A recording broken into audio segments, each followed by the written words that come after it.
What was your perception of Lou Grant as a character? How did you see him?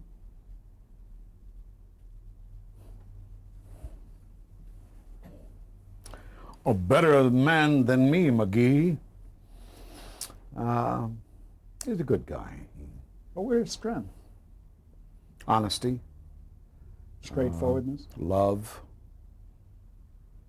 dedication to journalism and its values.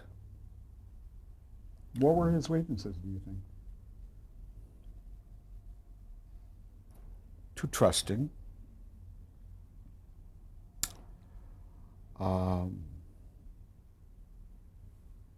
Stubborn? Workaholic.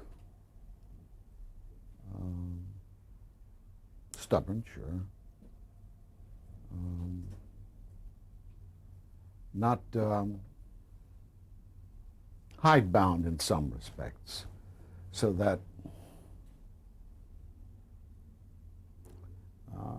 his desire for truth and justice would too often be subverted by the fact that it's not done that way. That you just can't go against authority and a respecter of authority. How did he keep his job if WJM was the lowest rated television news in the market? How did he keep his job? Was that ever answered? I mean, wasn't that a problem for him? Well, he eventually got fired. That's how they got rid of him. How did he keep his job? He kept his job by... He was competent, obviously. Oh, yeah, but by remaining... I think they showed plenty of times that with the resources given to him to handle the news, that it was phenomenal that he could get anything on the air, and he, with the resources he had, he certainly should be expected to have Ted Baxter as his newsman, and to hire Mary Tyler Moore, totally inexperienced, as his assistant. Wasn't there a lot of Ed Asner in Lou Grant, and Lou Grant and Ed Asner? I suppose so. I don't know where one stopped. He was more idealistic. I mean, as sappily sentimental as I can be, he still was more idealistic and more sappily sentimental than I. You gotta be. It's a family television show. Right. But you weren't playing completely against your own character. No. In the 7 years of Lou Grant, I would say that I used a lot of my brothers, their devilish aspects, their satanic punams. But when I got into somber Lou Grant of Lou Grant, then I began to go more into myself and into the soulful poet that I so often think myself. When you won maybe the first of your I think 7 Emmys, you talked about having 3 families, and the family you were born into, and the family that you formulated yourself. And this is the 3rd family. Were you laying it on a little thick, or was it really a family atmosphere? They meant that to me. And I must say that I've always felt that no matter what project you're on, I mean, we suffer in this business by being brought together to indulge and engage in some of the most intense emotions possible. And then to, at the end of 4 weeks, 4 months, then say, take care, see ya, and forget about each other, or go about our lives, whatever those are. And to me, the best performances come from those milieus where you create the family, of bolstering each other, of love for each other's work, of trying to help each other, of trying to get the best out of each other. And I believe it pays off. And the most destructive of moments, and I had both to live with. Ted Knight and I were the best of friends most of the time. And then other times, Ted would become tremendously insecure and paranoid and inflicted on those around him. And I certainly was one of the bigger targets. And I can recall going on stage on a Friday night to do a show a couple of times and carrying my hate for him and his hateful actions with me, and destroying whatever performance I had in me. While he, totally unaffected by what he was doing, would go on and be the usual, hi guys, and be totally unaffected by it. An illustration of a hateful action on his part? What did he do that was hateful? Oh, just one simple comment, that for me to won 5 Golden Globes, I must be paying for them. You keep up stuff like that. When I interviewed you, you won't remember this, I interviewed you on the phone and asked you about your Emmy Award, and you said, I said, how did it feel to win your Emmy? And you said, I thought I'd plots. Is that a good description of it? I mean, this was, I don't know. I really don't know.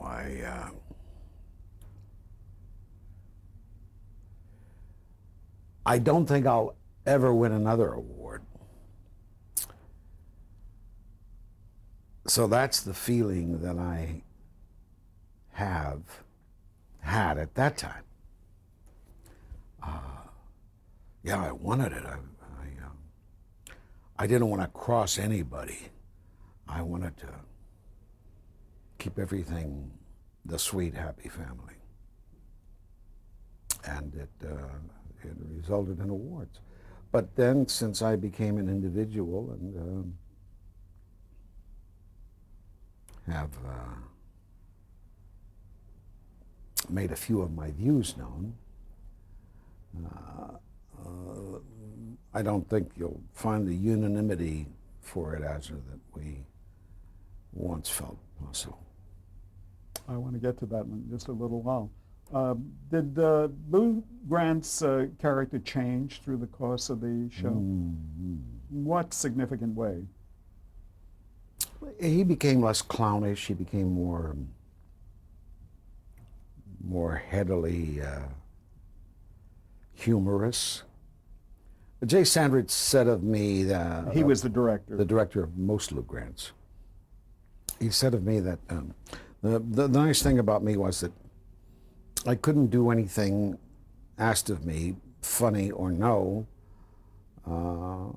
unless I could make it real for me. So I like that comment. And Lou Grant took on more and more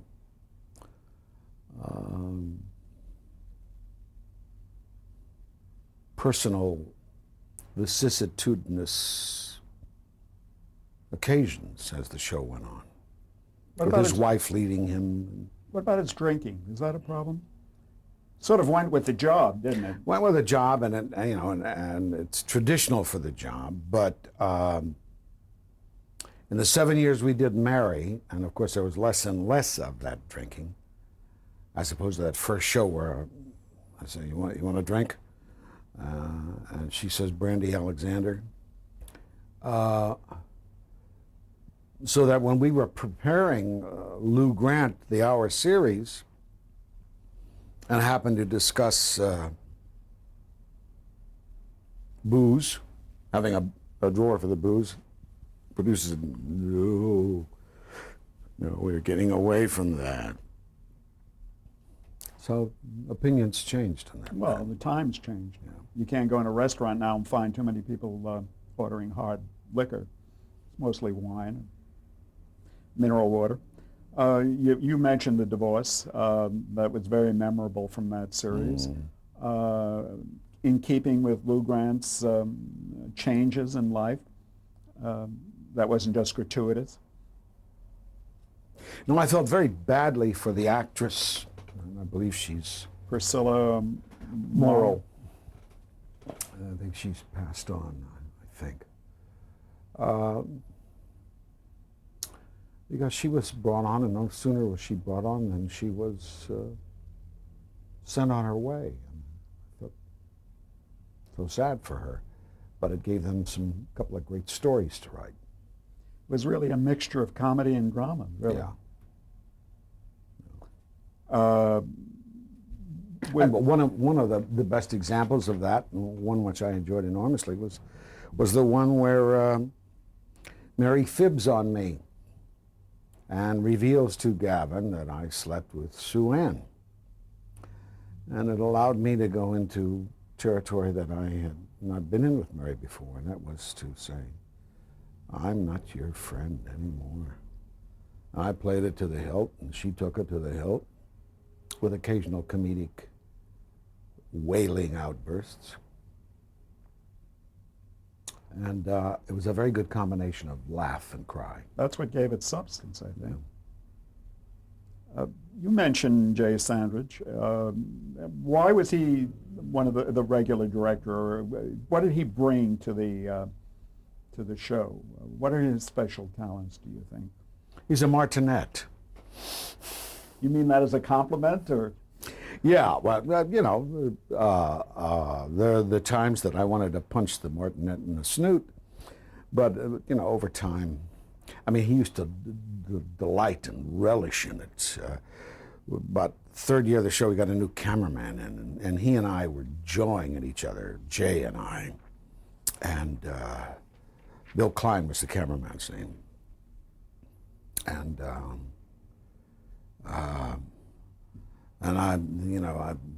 I'm saying he's full of it, and this is what, and you're wrong, blah, blah, blah, blah, blah.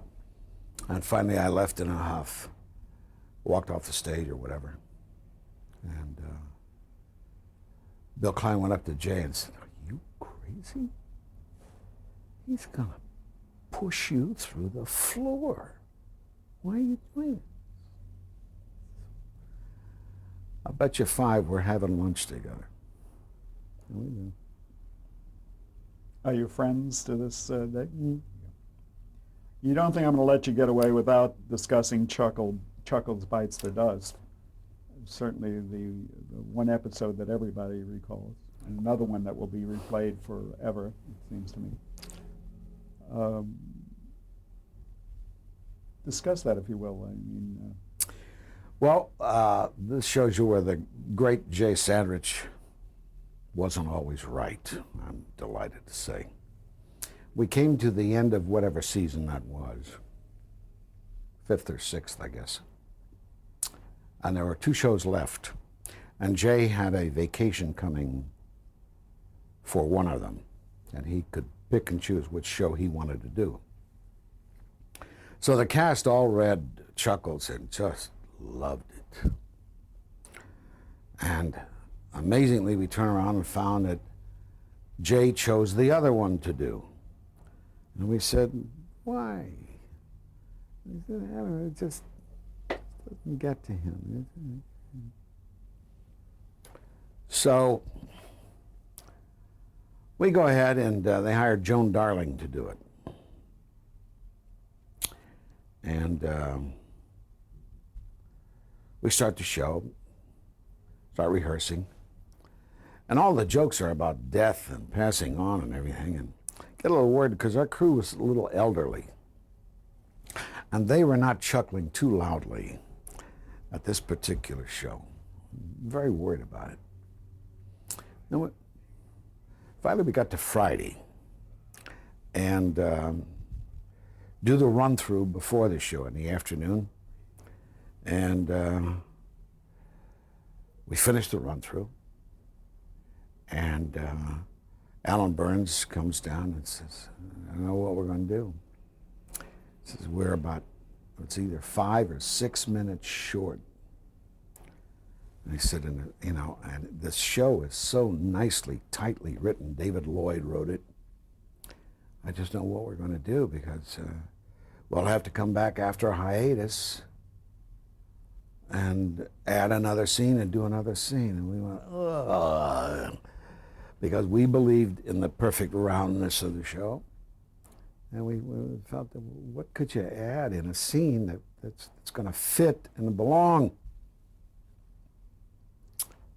So Alan said, well, the only thing to just get out there and play it. Play the hell out of it. So we, I guess, made inner resolves to do that. The first scene, Gavin comes in and starts spouting the one-liners about Chuckles. You know, born on a trunk, died in a trunk. You know how it is with peanuts. You can't stop after eating one.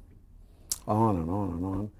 And every time he did it, I would let myself do the most uproarious laughter I had ever done in my life. And I really triggered off spasms, belly laughs for myself. And they evidently worked so truly, I did it well, that the audience came in on the laughs and participated in the fun fest. Well, that one scene alone lengthened a minute. We kept doing that all the way through the show, populating it in terms of length with laughs from the audience. By the time we finished the show, we had gotten all the time we needed. And you had a terrific mixture. Yeah. Did you know you had something special? Oh yeah, yeah.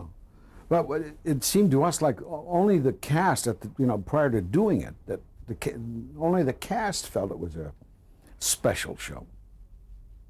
Is that your favorite episode? Well, it was for a long time. You get tired of it after a while. It's the way I feel about It's a Wonderful Life. I talked of that for years, and finally, let's move on. What is your favorite episode then? Is that anything that takes its place? Well, the one I love them all. I don't see that many of them anymore. I like the one where Joanne brings my socks in.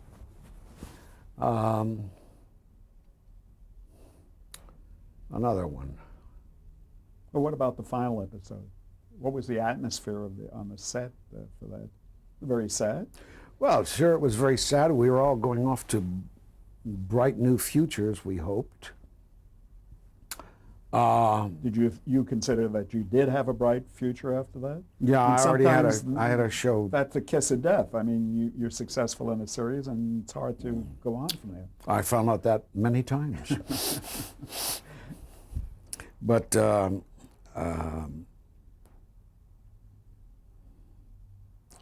but your family. It was a mixture of feelings. It was like we could go on doing this forever, or now we found out what we're made of. You're losing your security blanket in a sense? Yeah. That was Grant's decision to do this, wasn't it? No, actually it was Jim and Alan's. They told Grant and Mary, we think we've milked the cow dry. Not Mary necessarily, but and we think it would be good to. Now, there may have been personal thrusts and drives on the part of the guys thinking that they wanted to cash in on their individual fortunes too. But it was, Mary would have gone on, so would Grant. But they followed and I think they were right. You went on to go back to drama, and you won 2 more Emmys for Rich Man, Poor Man and Roots. Mm. Well, that was still during Mary. Both of those happened during Mary? Roots was in Rich 77. Man certainly did. Yeah, that was in 77 was the last year of Mary. Yeah. So that must have been quite gratifying because you're winning now Emmys for drama to go along with your comedy. Yeah, people wondering each time, can Ed Asner do drama? Roots, a special occasion for you? Have you had any idea that you were going to be involved in something as monumental as that? No, not at all. Of course, I didn't think Rich Man would be the unbelievable success that I found it to be. I thought it was beautifully cast and well done and created a wonderful flavor. With Roots, I was offered one role, didn't want to do it because I felt it was too easy. And so I said I wanted to do the captain because it creates the good German, the person who goes along with evil. And I also felt that I wanted to do it, and not because I really wanted to do that character, but because I was stupid enough to think that they wouldn't get enough white actors to support them in this venture. I guess I was still thinking in terms of my border state heritage. And actors were walking over each other to get onto this boat. And they would look good at doing it. So I had no idea, and I still don't know whether it was the fact of impending failure that made Freddie Silverman want to schedule it night after night, or whether he thought it would so dominate the sweeps that it would work great effect. Well, he had great instinct, and I think he followed that instinct. But there's even a school that says he wanted to get over it as quickly as possible. That's true. He won't admit to that now, I don't think. I don't often ask hypothetical questions, and nobody can tell the answer to this definitively, but isn't it likely that you would not have been cast in Rich Man, Poor Man, or Roots if you had not come off the success of Mary Tyler Moore?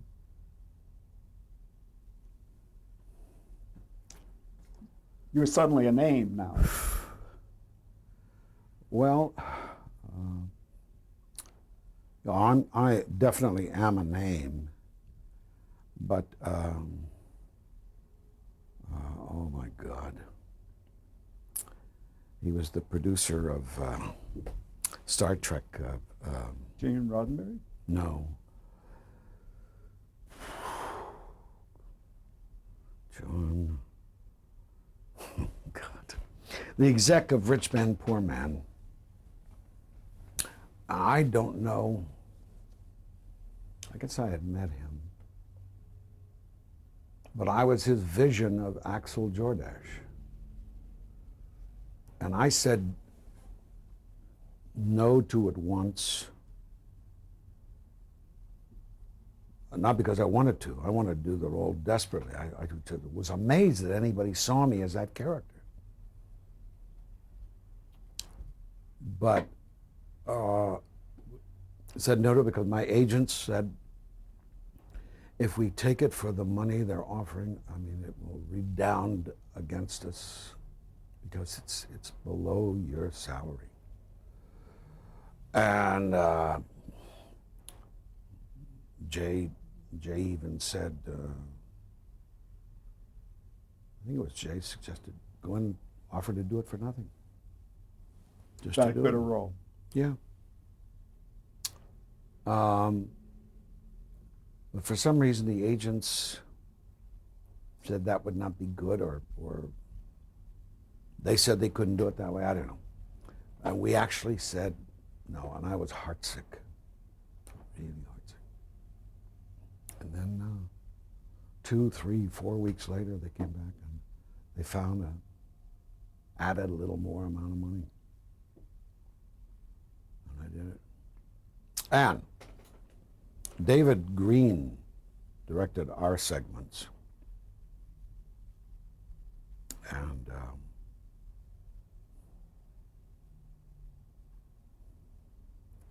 I went to work with a headache and came home with a headache every day. What was giving you the headache? David Green was?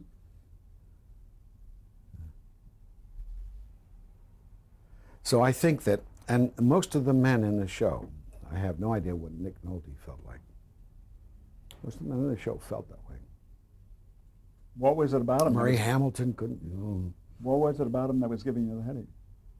He was imperious. He was peremptory. I'm told that David Carradine decked him in Grey Lady Down. And I don't know if that's true or not. But David's quite pompous. But I think out of this angst that he instilled in us, that his first 4 hours, as opposed to Boris Segal's 4 hours, the next 4, I think are so much more electric. Boris was loved by everybody. I mean, he was the sweetheart of all time. Yes. I never worked for him, but I knew him. And with David, it was like two rams butting. And you came to think that he got everybody so pissed off, every man, that they were determined he was not going to get the best of them and they were going to do their best work. I know that's what I felt. So then I would say I went in unbelievably, totally prepared every inch of the way. So that's probably, the tension was giving me the headache. But it gave me some of the best work I've ever done. You're suggesting that he treated actresses differently? You said every man. Yeah, in the beginning anyway. I can't tell because Susan Blakely, it was a break for her and she did a magnificent job in that melange of 3 characters. Dorothy McGuire got along fine during this period. And I discovered or heard that afterwards, when I was already dead and boys gone on and Peter Strauss, that he really gave her a hard time. You're also in a very notable production about Harve Bennett is the producer, writer that I was thinking of, and he became the producer later on. Yeah, he is the man that wanted me to that point, and I'll always be grateful to him. I'd like to pick this up when we change the tape, if I may.